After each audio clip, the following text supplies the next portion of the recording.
খবরদার কেউ একা একা ইফতারি করবেন না। একা ইফতারি করেন নাকি আপনারা? একসাথে। আল্লাহর হাবিব সাল্লাল্লাহু আলাইহি ওয়াসাল্লাম বললেন, কেউ যদি কাউকে ইফতারি খাওয়ায়, যিনি খাওয়ালো উনি রোজা রেখে যেই সওয়াব, খাওয়ানোর কারণে ওই সওয়াব। সাহাবারা বললেন, ইয়া রাসূলুল্লাহ, ইফতারি খাওয়ানোর মতো পয়সা তো আমাদের নাই। আল্লাহর হাবিব সাল্লাল্লাহু আলাইহি ওয়াসাল্লাম বললেন, ওয়ালাউ বি শারবাতিমা, যদি এক ঢোক পানি দিয়েও ইফতারি খাওয়া তবেও এই সওয়াব পাওয়া যাবে। ওয়ালাউ বি আযকা চিলাবান, এক ঢোক দুধ দিয়ে খাওয়ালো। ওয়ালাউ বি তামরা, একটা খেজুর দিয়ে ইফতারি করালো এই সওয়াব। সুবহানাল্লাহ পড়েন। দুই ভাই ইফতারি করতে বসছেন, আপনার প্লেট থেকে একটা পেঁয়াজু আপনার ভাইয়ের প্লেটে দিলেন, আপনার ভাই একটা খেজুর আপনার প্লেটে দিল, দুইজনের ইফতারি খাওয়ানোর সওয়াব হয়ে গেছে। সুবহানাল্লাহ কইতে পারলেন না? পারবেন সবাই? একসাথে খাবেন না আলাদা?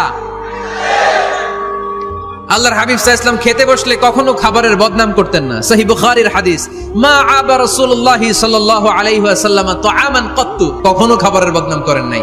এই 63 বছরের জীবনে কখনো না, একবারও না। ইনিশতাহাহু আকালাহু, ভাল লাগলে খাইতেন, বেশি বেশি খাইতেন।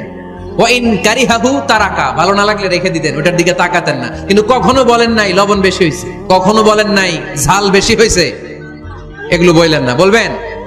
মহিলা প্যান্ডেলের ভাবিরা খুব খুশি, এখন খুশি হয়ে গেছে। ভাবিদেরকে বলবো, আপনারাও আপনাদের সর্বোচ্চটা দিয়ে ভাইয়ের জন্য রান্না করেন, যাতে ভাইয়ের খেতে কষ্ট না হয়, ঠিক কিনা? চেক এন্ড ব্যালেন্সের দরকার আছে না নাই? Islam is check and balance. Very